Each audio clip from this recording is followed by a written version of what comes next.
Power commission ఏర్పాటును రద్దు చేయాలంటూ గులాబీ బాస్ కేసీఆర్ వేసిన పిటిషన్ని హైకోర్టు కొట్టేసింది. మరి ఇప్పుడు కేసీఆర్ యాక్షన్ ప్లాన్ ఏంటి? హైకోర్టు తీర్పుని సవాల్ చేస్తూ సుప్రీంకు వెళ్తారా, లేక కమిషన్ ముందు విచారణకు హాజరవుతారా?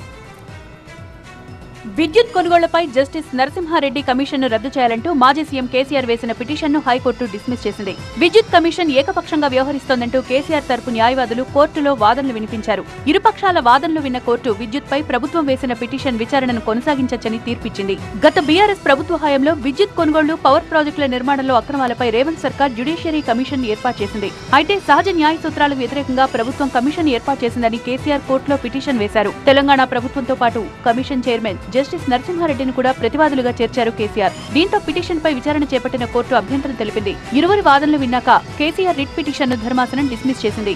విద్యుత్ కొనుగోలు వ్యవహారాలపైన ఎంక్వైరీ కమిషన్ కు విచారించే అర్హత ఉందా లేదా అన్న అంశంతో పాటు కమిషన్ చైర్మన్ జస్టిస్ నరసింహారెడ్డి ఏకపక్షంగా వ్యవహరించారన్న ఆరోపణలపైన హైకోర్టు అధ్యయనం చేసింది.